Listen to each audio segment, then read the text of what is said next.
Hey everybody, I'm Michael Monaco. I am Bobby Salvesen. We are here back doing things. We are always doing things. I feel like doing things is a way understatement. Yes. You know, we are doing, for those of you, we are building up ahead of steam. We are building the plane as we fly it. This is our first live streamed. And I don't know what else. It's live streamed. For those of you that are checking out the website, we are doing live streamed and a whole bunch of extra goodness if you subscribe to us, technician and specialist levels. So there will be a short podcast coming out very shortly that will describe all these levels and give you all the information. Right now, ground floor out the website. I think basically what Bob is saying is as soon as we figure it out, we'll let you know what we're doing. That's pretty much, I was trying to make it sound really pro, but it was not coming out right.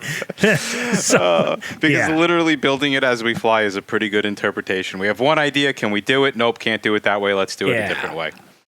But it really is like that. Yeah. But we're getting there. We're getting there. We are getting there. And it's good. It's good because we're hoping to bring in a little bit of, revenue to be able to pump back into the show. So we're constantly looking to, put back in. And we just got to the point where we were like, yeah, we can't keep putting our own in. My boat needs, my new boat needs gas. I need walls. Walls. Yeah, so anywho, I'm joking. So conferences are basically conferences. They're a maybe. They're a definite maybe. Yeah. I got off the horn with Cold Zone the day before. They were full charging ahead, and I also talked to Massachusetts, and they said they are fully charging ahead. Virginia, I don't know. I haven't really talked to anybody over there, but I would assume. Yeah, you know what? I've got my hopes for Massachusetts only because. So I'm trying to look at it like this, right? They're saying that the Delta variant is exploding in places where there's low vaccination. Massachusetts is one of those states that are high vaccination. Mm-hmm. Virginia is a low vaccination state. And I don't know where, Minneapolis, right? Minnesota. I don't know what theirs are, but I'm definitely I am keeping my fingers crossed that Massachusetts will be not spiked to the point that they're going to force a shutdown again. I'm hoping so as well, but I don't know. We'll see. Yeah, that's okay. I'm not afraid either. Go get vaccinated. Don't be an idiot.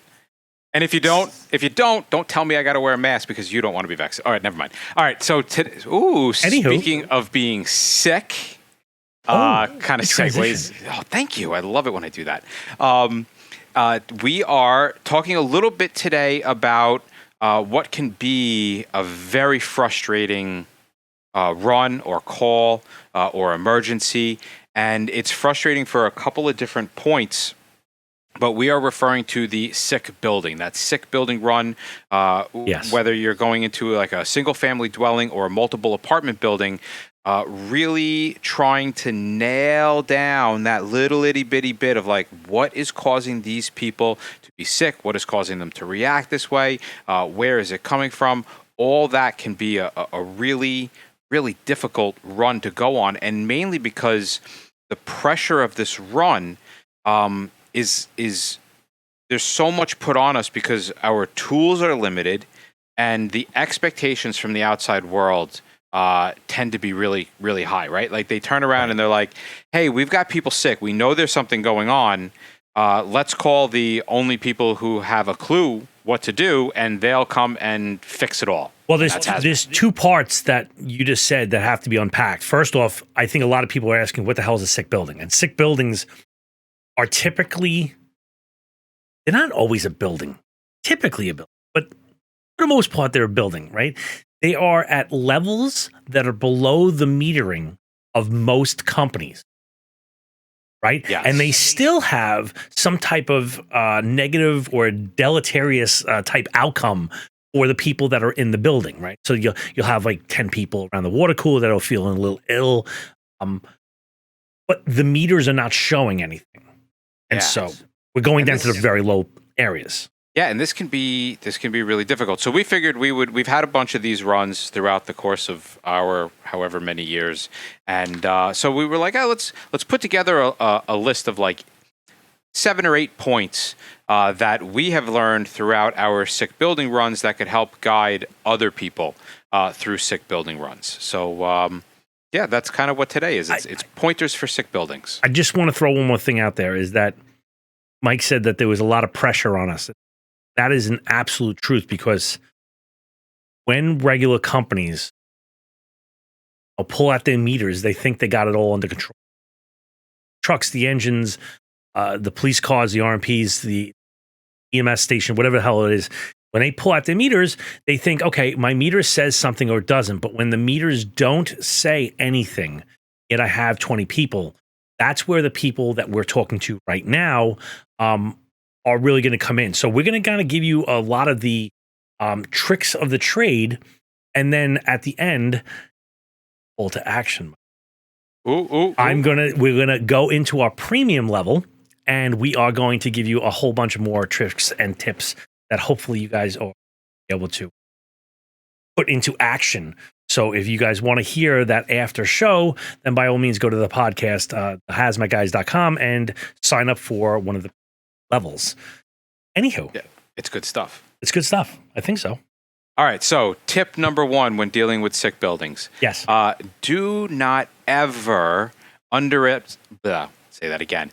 Do not ever be able to speak. That's rule number 1. Be able to speak. Do not underestimate the power of a binary reaction. And what we're talking about here is the power of 2 chemicals to combine to create a reaction and give off a product, in which that product is usually a hell of a lot more toxic or sickening, or however you want to put it, than the initial 2 reactants together. So a really good example of this is going to be household chemicals that people mix during cleaning. This is, I would have to say, this is probably one of the more frequent ones that we get, where somebody is looking to just, I really, really want to clean my bathroom, really want to clean my toilet, so I'm going to mix ammonia and bleach, and boom, all of a sudden we have a sick building. We got people who are sick in the entire house, and we got to kind of figure out why. So, when you're going down your list, try to think of, all right, are there any binary reactions here? Is there anything that can come together to create other products? Yeah. We were talking about this offline about Amarillo, Texas. Right? Amarillo, Texas was aluminum phosphide plus water equals phosgene. Oh, phosphine. Yes. I think it's phosphine. Yeah, phosphine. So that's kind of a big difference, because that's one of the drills I throw out there is like, hey, listen, you got this granular solid, and then you're like, oh, it's no big deal. You wear an SCBA, and your meters really wouldn't move very much. And I'm like, why are there 4 people? Oh, and this kind of comes up when like you do like your drain cleaner kind of.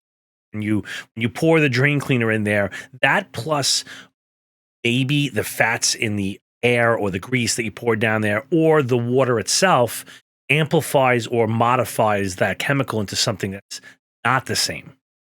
My favorite with the pipe cleaners is when because pipe cleaners, they come in bases, they come in acids, and they're usually pretty strong, where they turn around, they dump one, and they're like, oh, well, that didn't immediately work, so I grabbed a different brand, right, the other, and they pour that in, and boom, there's some kind of reaction that takes place. It's like confetti that comes out. It's all happy. Another one, confetti that comes out, oh my God. Another one is pool chemicals. The mixing of pool chemicals is pretty frequent. And for those of you that are scratching your head because you're in the area of a country in which you can't even fathom a pool being inside, just know that if you are in a large metropolitan city, quite often you're going to have apartment buildings, large complex with pools on the inside, as well as a lot of times the structure, the pool chemical housing structure could be attached to another part of the building. And this definitely can give off a tremendous amount of product in really low levels. And this is another example of a chemical that, although it does have a very low odor threshold, it also is toxic, really, really small amounts, and has a pretty good effect in small amounts. And that's chlorine gas. Quite often we'll see sodium hypochlorite and some kind of an acid like a muriatic acid mixed together, and it releases the chlorine gas into the air. If somebody's not paying attention, that reaction can just keep going and can definitely fill a building. Yeah, and even like I kind of alluded to it with the Amarillo, Texas one, but that was a pesticide type thing. Aluminum phosphide is known as a rodenticide, actually. And so when you have these rodenticide, insecticides, whatever they might be, they are seriously like nerve agents. They are made to kill living organisms, and therefore the way they're engineered is because the organism they're trying to kill, it has a body mass way less than yours. And so they assume that it won't have any effect on you. But like everything, time and dose effect. So the longer I put you in that situation, the different the effect is, or the outcome is. So if I put you, let's say carbon monoxide, for me and you that are in and out in 20 minutes, even at a couple of hundred parts per million, not a big deal. A grandma that is invalid and is laying in the bed 24 hours a day, that 100, 200 parts per million could have, we'll say on the brown side of the grass. You know? Yeah. Doesn't take much. That's so mean. Doesn't take much to take grandma out. No, it doesn't. But, one of the things that you would like to, and again, we're not pushing any specific type of meter or anything like that, but that's one of those ones where the meters that pick up extremely low levels are more useful in these type situations. The problem is these situations account to what, like 5% of all the runs we go to? Yeah, not that often. So if you don't have a reason for a lot of these meters, although there are certain meters that we'll talk about in the after show that you really should have in your arsenal. But you definitely want to be able to pick this stuff up, because if it happens once or twice a year, it's still enough for people to remember. Oh, Hazmat came and they didn't do anything more than we did. Right. Yeah. No, they never remember that. That is never remembered. They go, good job, thanks. Now I can get home to my dinner. Yeah. And you know what? Like, keep your eyes open for when we're going into these sick buildings, right? And when you're typically going to be coming up to a building that has multiple people that are feeling a certain symptom or symptom type of symptomology. I don't want to say the same word over and over, but certain similarities in their outcome. And it could be like a meth lab or something like that, where you be like, that's weird. A lot of people are having the same thing. Can I track that symptomology back to a scene? Right. Right. Is there something in my prior experience? Do I know of specific chemicals that would be in one illicit lab versus another? And that's more based upon experience, but keeping your eyes open for stuff that shouldn't be there. I mean, we really should be doing that anyway.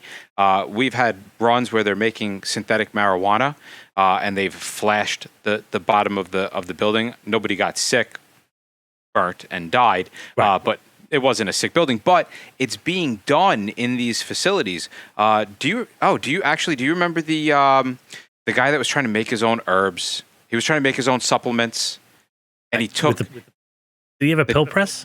No. It wasn't the pill press. He had these Chinese herbs, and he was cooking them on the stove, and he ended up getting the whole floor sick. And when our first due units arrived, they ended up getting sick because they were obviously walking in unprotected, and they ended up becoming overcome. Actually, we have a podcast about that one, because that's the one where we ended up using Google Translate to figure out what the package was. Be back.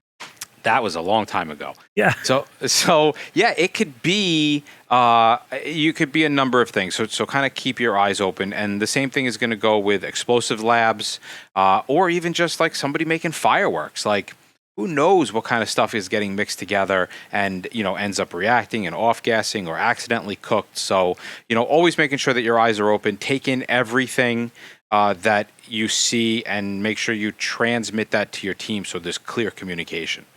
I'm going to throw a big tip out. And I think this is probably one of the bigger tips in the whole show, is that when you have a sick building, probably one of the most important things, because your metering for the most part is going to be stymied. It's going to be very, very difficult to do it. I will say that the interview of the people that are affected is probably the number one bit of information to actually figure out what the hell's going on. Right. So even if, first two units or EMS says, yeah, we already talked to this person and they said X, Y, Z, like, that's great. I'm going to go do it again. And with the exception of somebody in extremis, meaning they need immediate care.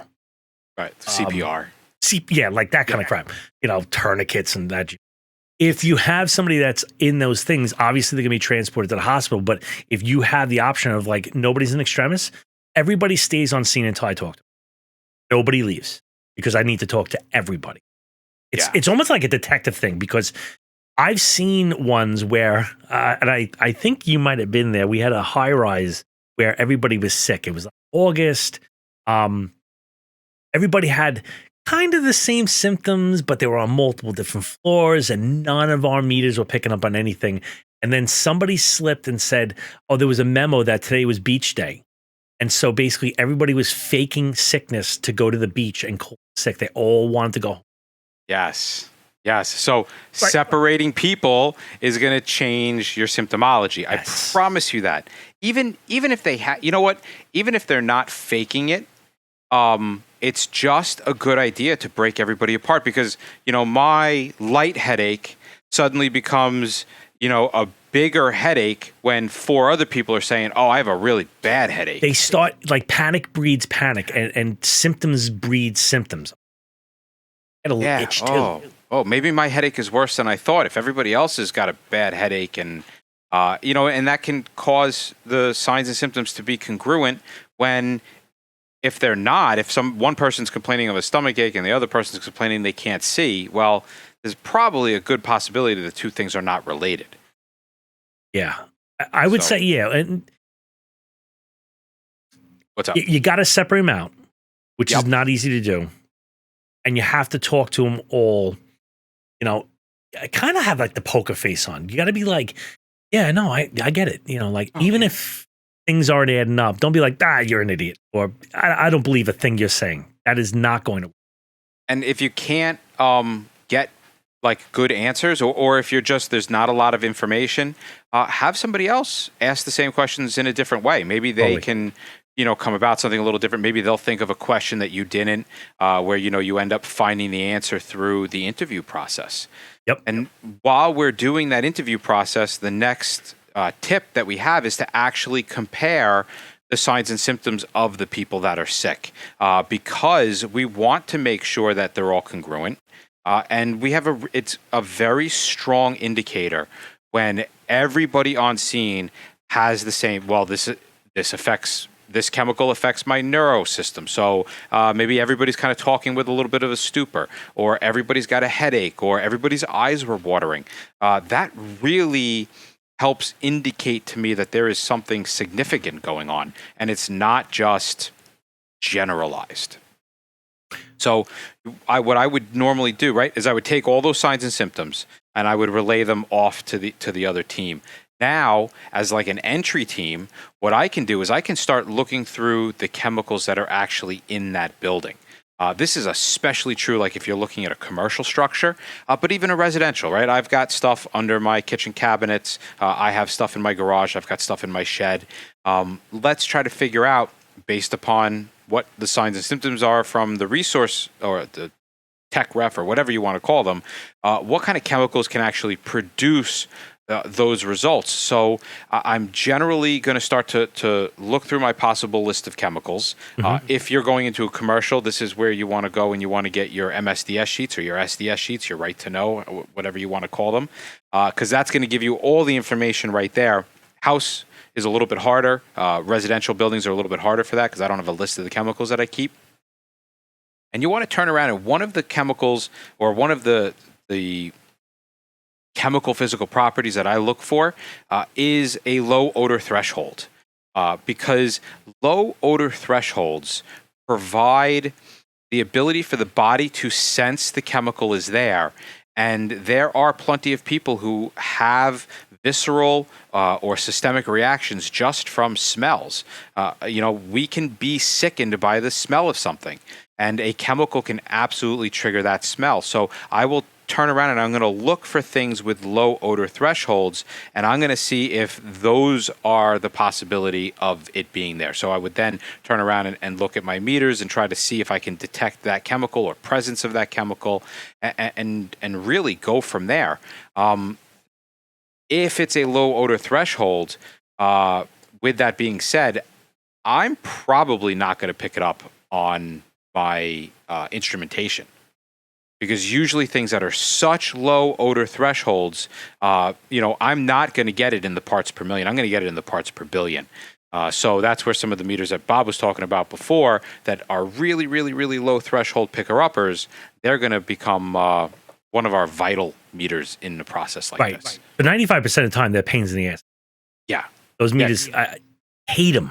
They just go off nonstop. And if you don't know something's odor threshold, God damn it, open up Google, type in the name of the chemical, write odor threshold in there. Something's going to come up within that first page. Yeah. Next tip is to actually grab some pen and paper and map out exactly where like a 1,000-foot view down on the building and say, where were you? Oh, I was by the water cooler. I was in the kitchen, or I was in the B block of the apartment complex. Because what can happen here is we can have one person burning pepper in apartment 2B, right? And the pipe chases and the conduits and the ventilation is all basically goes straight up that whole thing. And so you can have smells and issues going through a certain area because of different ventilation profiles, and have plenum spaces, ceiling to the, it's the drop ceiling to the ceiling, actual physical ceiling, airspace in there. There's a million ways for it to move, but one of the things that you can kind of start detectiving out is getting where these people were, and then, okay, what's in this area, what feeds it, and where does it go? Yeah, and we actually have a run that we're going to talk about on the after show that literally highlights that, mapping things out just like that. Yeah. The very last thing that we want to talk about, and it's something that we harp on, if you've listened to the show from the beginning, probably since about the 20s episode, we bring this up over and over again, and that is check your confirmation bias. It is really, really easy on runs like this to be excited that you have like the idea that's fixing everything, because there is a lot of pressure, right? Like you're like, wow, this is a tough one. Nobody else on scene could figure it out. I got the idea that's going to move this forward. And it becomes really, really difficult. Trust me, it becomes really, really difficult to realize that your idea is nothing but a load of shit. So what we do when we're checking our confirmation bias is we like to set up a system within the team members. So let's say it's like me and Bob going in. We're going to come up with ideas. We're going to come up with ideas independently. We're going to come up with ideas together. When we come up with an idea, it is the job of the other person or somebody else within the team to challenge that idea, right? They're going to try to prove me wrong. They're going to come up with reasons why I'm not correct. And it's not like a douchey thing. It is literally like this is what needs to be done to make sure that we're doing it right.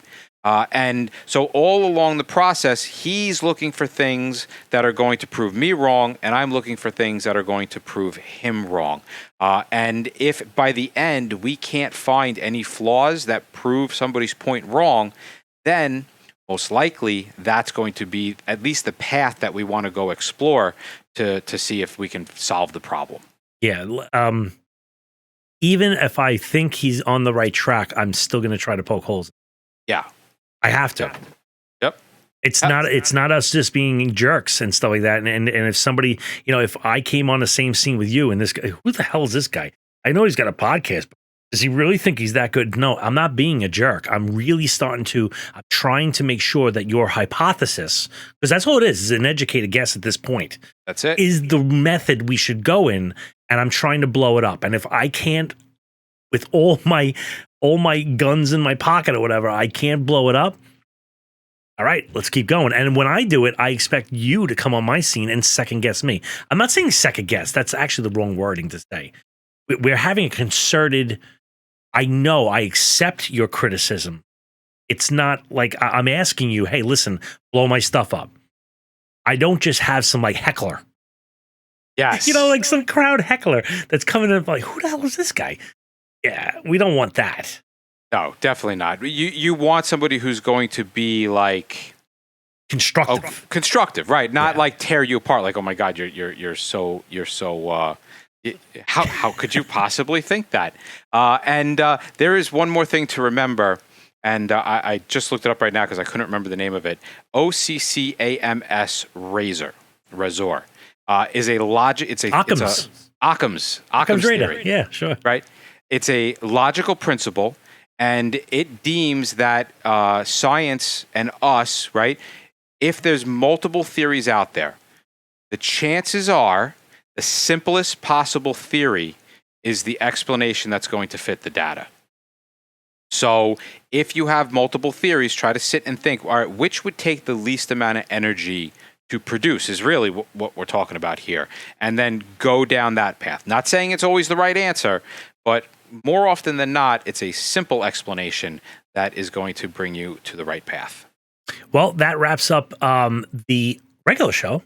And if you're a premium member or technical specialist level, we are going to get into a couple of more tips that we can help you out with. So we'll see you on the other side, guys. Including meters, how to handle, how to handle not having any information, and then a run involving vomit.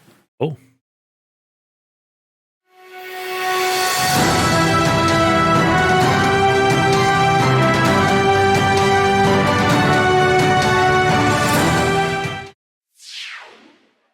All right, welcome back to the premium show, the extra. I have 4 things I wrote down on that show that I would like to share. Ooh, me too. Are we? I forget if we decided this or not. Are we taking our clothes off for the after show, or we're leaving them on? No. Just we're gonna stay for at least in the beginning. Okay. We'll see what the comments say on the thing. Right. Right now, it's blowing up. My vote was to take them off, but I don't know. I just feel like it's more personal that way. Yeah. All right, my pro tip. I'm going to throw one pro tip out there. Is this one was triggered by us saying about things about meth labs, synthetic marijuana, fentanyl, and stuff like that. Strongly recommend you using the Chemical Companion app. Oh. The Chemical Companion app is, you can go to chemicalcompanion.org, and you have to log in with your department's email. And you will be able to download the software. It only works on Apple and Apple and Windows. Does not work on phones. It works on tablets, Android or Apple. Right. Within that, there is a tool called Lab Identification, where if you put in a couple of the chemicals you see laying around, it will give you the type of lab that is more probably is. And with those labs, you're able to suss out through the first aid tabs the symptomology that will probably be showing with those chemicals there. That is high speed, low drag type stuff there. It is, but just a reminder on that Chemical Companion, it is an approved app. So yes, you do have to use your department's email address, but it's not instant. That has to be approved. So if you're on a run and you don't have it, forget we're even talking about it, because you're not going to use it. Yeah, you need it before. Yeah, now is the time to download that and then become proficient with it, because, oh man, chemical companion's got a lot of tools in that toolbox. Yeah. Some of the things that I wrote down: how to handle no information.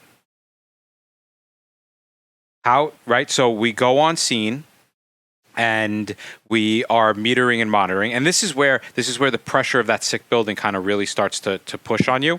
Is you've got nothing on any of your meters, you've got nothing on any of your monitors, your gas detection is zero. Be really careful how you give that information to your incident commander, because here's what's happening. All right, that incident commander called you on scene because there's a whole buttload of people that are sick. So clearly something is going on. He knows something is going on because the people over there are either dying, dead, or in the process of dying, or they're just sick. You turn around to him and go, "Chief, we got nothing here." He's going to look at you like you are the biggest effing retard on the planet. It's so true. It's because he's going to be like, seriously? Like, wait a second.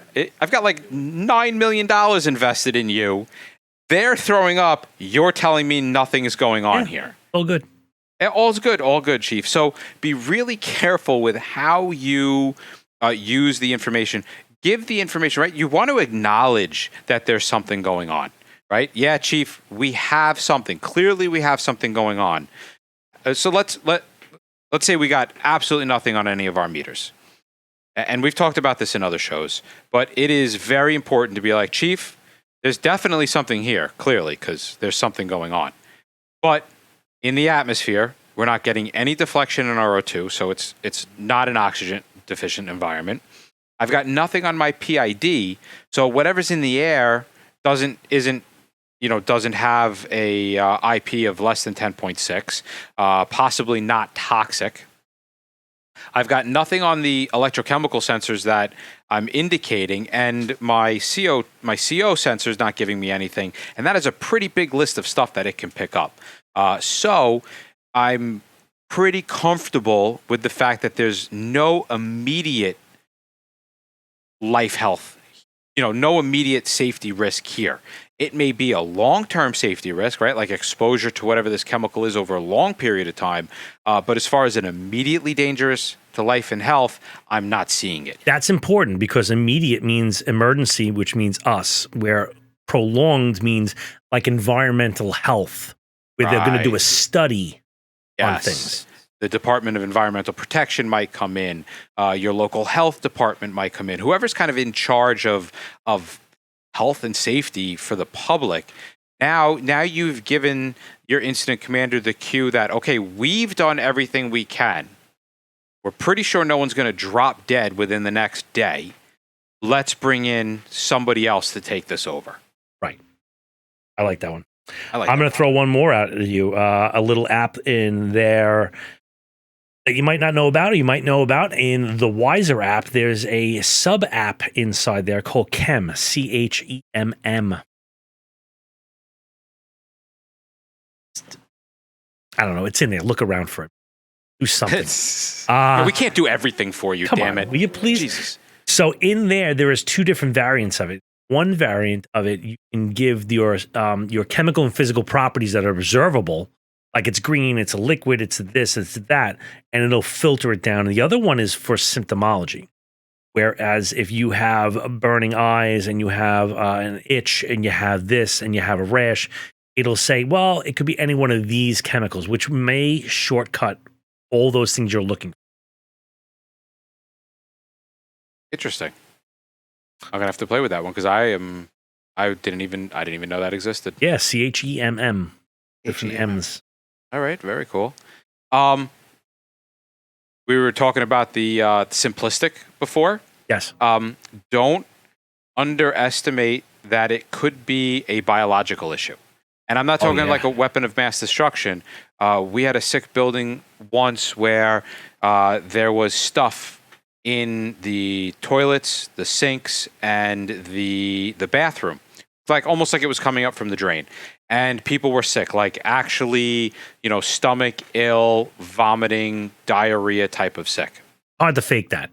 Hard to fake, yeah. I mean, listen, I do what I can to get out of jury duty, but I haven't been able to do that. So what ended up happening in the long and the short, after all the metering and all the this and all of that, it came down to the interview process, where they found out that the people on that floor had a big party earlier that day. It was like kind of an all-day party. And it turned out that one of the apartments left food out all day.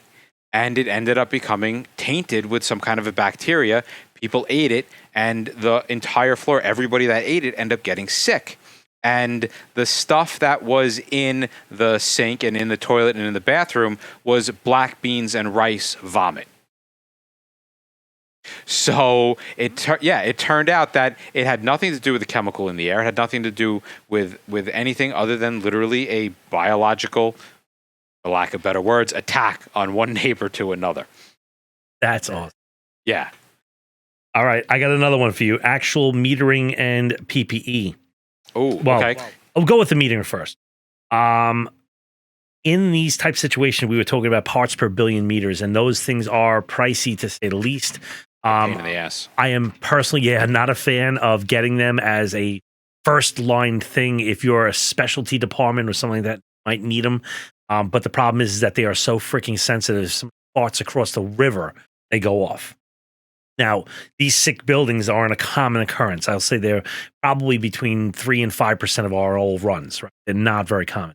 So for me to justify spending thousands and thousands of dollars on these parts per billion meters, not really there. Again, we don't sell for anybody, but the AP4C by Progeny is one of those meters that has super applicability in this, because it seriously does pick up in the parts per billion range because it's flame spectroscopy, but it also picks up in like the full percentage range. So the span of this chemical, of this meter, is stunning. And when it says you have something, you can bet your paycheck you have that. There are no false positives. It's instantly on and instantly off. It is a supremely good meter for these types of sick buildings. And it doesn't give you a chemical, right? It gives you kind of a sloth of chemical. Right. It's like, hey, you're looking for a chemical with phosphates in it. Okay, great. I'm looking for a chemical with phosphates in it. Now, to piggyback onto my last point of the chem or the chemical companion, I would throw in there those cheapy colorimetric tubes. Those things are the go-to tool because they're $2 to $3. And then if I gave you 100 different colorimetric tubes for $2 a piece, think about having a multi-$1,000 meter versus a $2 tube. Right. And the thing with the tubes is, let's say your tube is like 10 pumps for 100 parts per million. And I'm at a very low level. So if I do my 10 pumps and I don't get anything, there's nothing saying I can't go to 100 pumps, which makes it 10 times more sensitive. Now my thing does 10 parts per million. Right, the resolution just got better. If I go 1,000, it does 1 part per million. So I'm in the part per billion range. Easily. You just gotta have nice forearms. Forearms of like steel. Pump. And you're not walking in with your entire arsenal of tubes. You're gonna go through all the process that we talked about before, try to narrow it down to a subsection of chemicals, and then grab the tubes from there and see what you got. Yes. I'm going to throw my last one. Okay, go ahead, because I'm done. Okay, good. This is the one that's probably going to be the one that's going to get me in trouble. Okay. If I was to throw this out at a major conference, there would be some old fogies in our service that would spit on the ground with our names. I'm going to throw this out. I like the idea of hiring strippers to walk in and see what happens. I am not opposed to it. I think they have their place. Is that what you're talking about? There's such a good joke in there. But I just don't think I can throw it. Even with the upper tier, the premium level guys, I don't know. All right. We'll wait for the conferences. They are bird lovers. Come back to that. If you see me at the conference, ask me what the bird lovers. All right. Don't wear your SCBA. Ooh. Oh, don't you wear went your there. SCBA. Oh, you went there. Yeah, Yep. you're 100% right. Don't wear it. All right, so I guess that's a really good segue into what this after show is kind of about. We are going past the point of, like the on the level regulations, and the after show is very much going to start to become all right, this is how we actually have done things. This is how but we could never talk about not in that public. not in public, because I mean, how many times as an instructor have you always been like, if your meter's on, your mask is on. If your meter's on, your mask is on. You have to. But because in reality, think about this. If I put on my SCBA, right, and I'm in a situation where we're in the parts per billion range, right, I might or might not be at the odor threshold. We may or may not actually have an actual operation here. So if I put my SCBA on, I have 5 senses. I've knocked 3 of them totally off right now, right? So all I have left is hearing and touch.